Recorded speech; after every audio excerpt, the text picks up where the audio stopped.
You know, for a holiday as heavily capitalized as Easter, it's kind of surprising to realize that there's not much movies about it. What I mean is that there seem to be very few movies dedicated to Easter, despite the fact that it's one of the most celebrated and most commercialized holidays alongside Halloween and Christmas. Sure, there are a good chunk about what happened to Jesus during that one time, but I mean more the marketable, family-friendly side of Easter. You know, the one with the decorated eggs, all the chocolate, the legendary bunny, and the never-ending confusion of how we as a society went from the resurrection of Christ to some rabbit hiding eggs all over the place. Easter, the day Jesus rose from the dead, what should we do? How about eggs? But surprisingly, even with all the movies featuring Santa and the terrors of All Hallows Eve, Easter gets very little representation.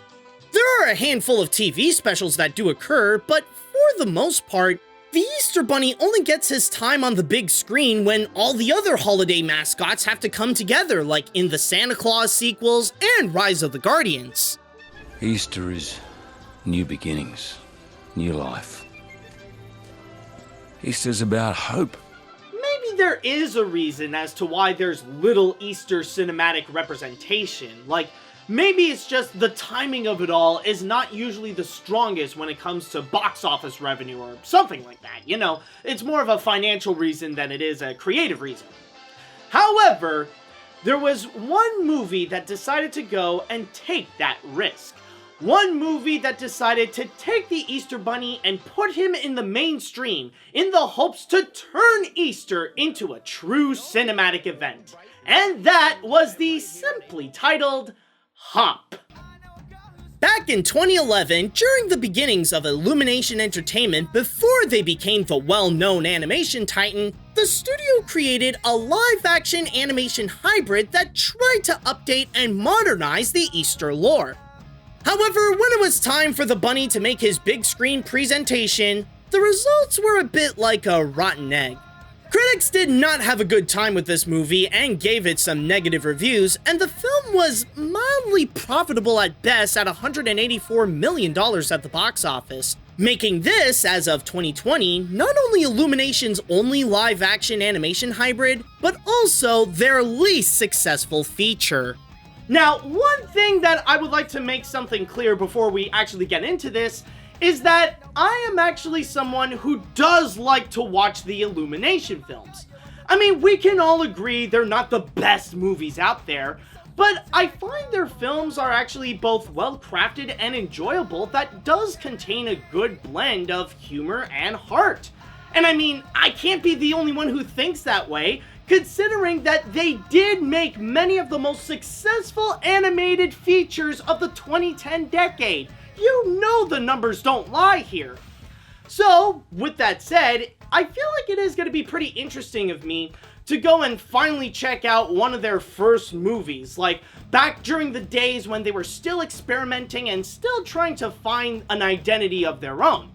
And after that I have finally seen this, I just need to comment that you really do have to give credit to the Illumination movies that were released afterwards.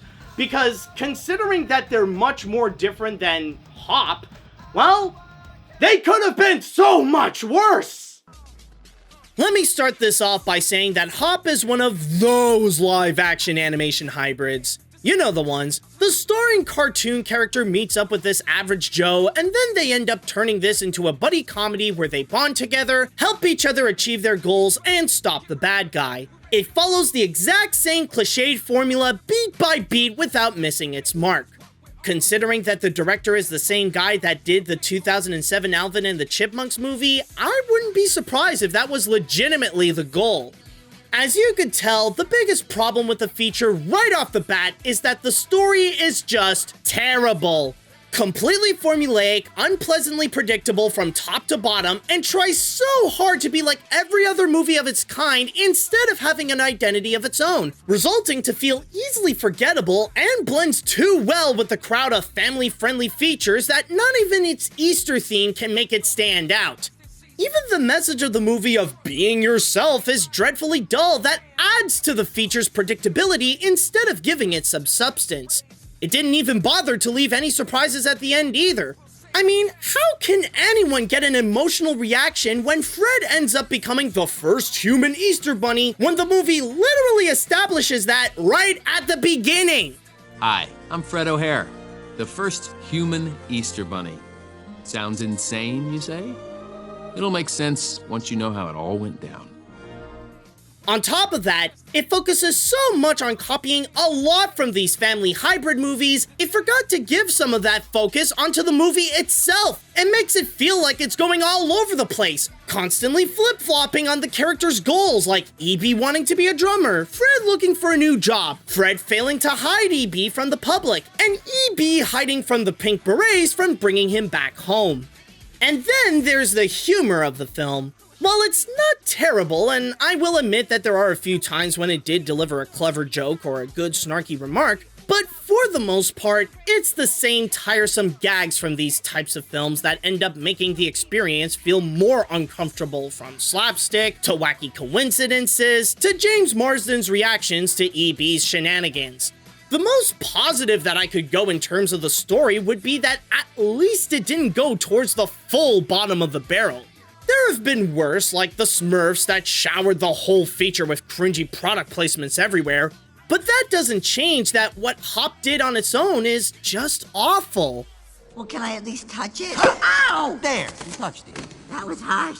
In short, this movie has an entirely hopeless script. Completely unoriginal, completely predictable, barely funny, barely engaging, and the directing takes any chances away from it to have it be its own movie, like to have its own voice, to be unique or anything like that.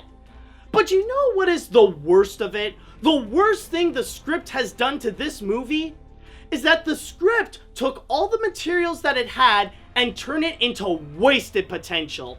And I consider that to be the worst thing because when you do look at the materials that it does have, honestly, this is actually the tools that it needed in order for it to potentially become a very solid Easter movie.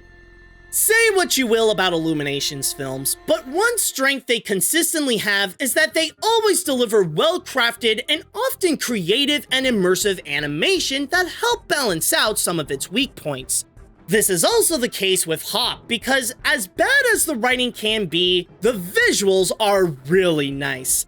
My favorite scene is during the opening credits where the movie gives the audience a tour around the Easter factory in the style of Willy Wonka, highlighting the Easter magic with all the chocolates and candies being made while emphasizing the vibrant colors around the area.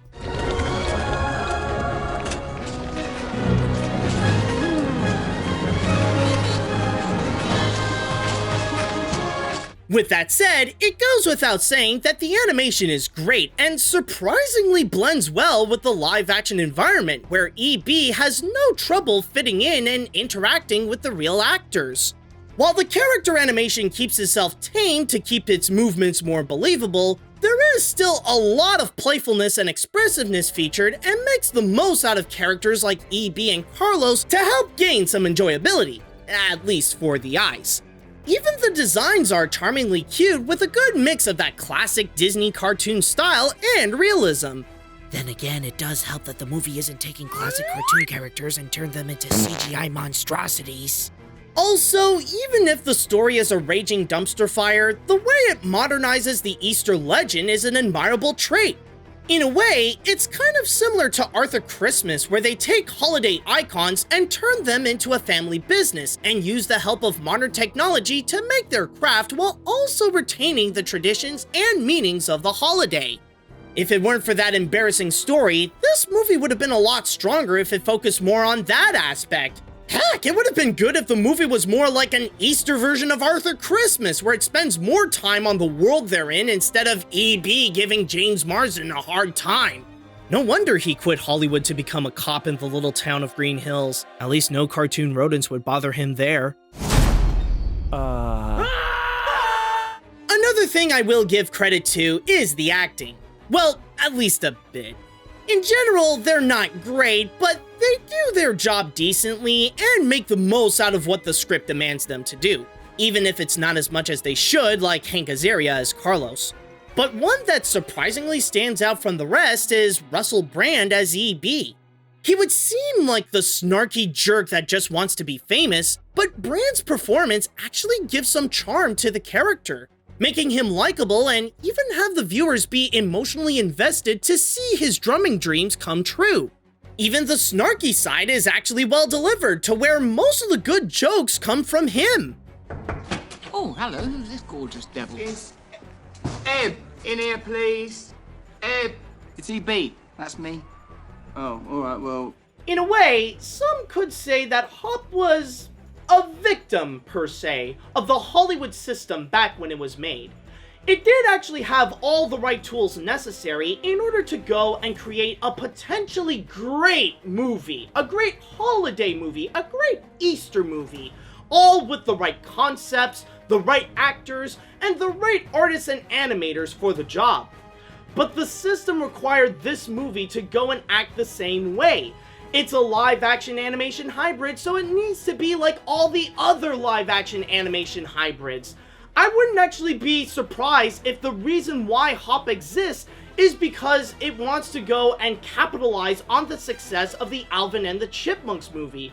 I mean, just like I said, they hired the director of the first movie. I mean, it couldn't be that much of a coincidence, can it?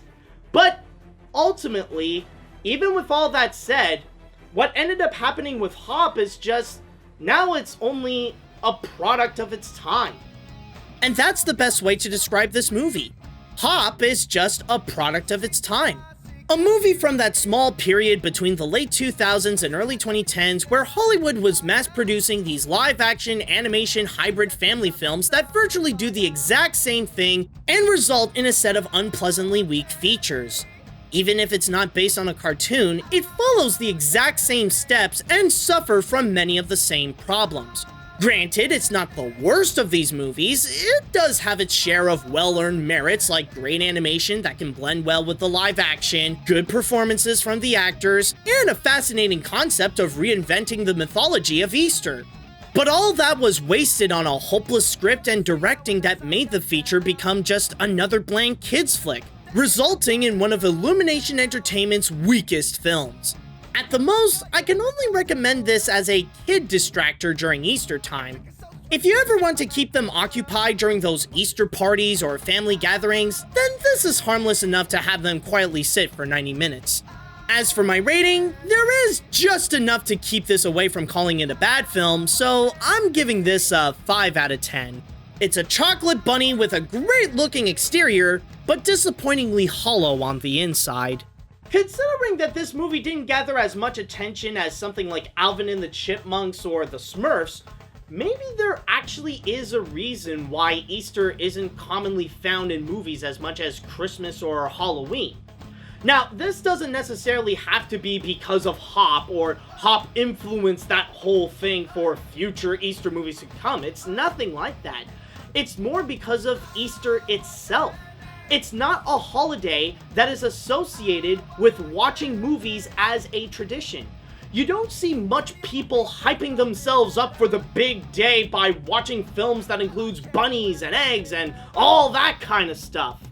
If they would go and watch a movie for the occasion, then what they would do is watch a film that has a story that's based on the Bible. You know, something like the Ten Commandments, Passion of the Christ, The Prince of Egypt, or any of those biblical features.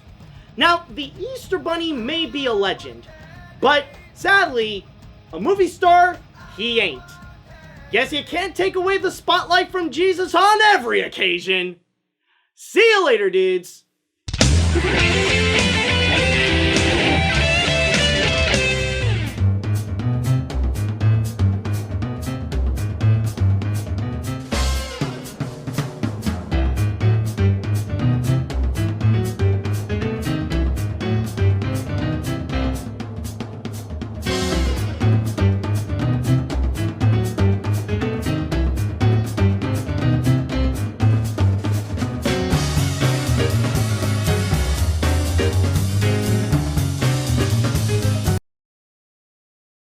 Enough of the chitty-chatty. Bye-bye, Easter Bunny.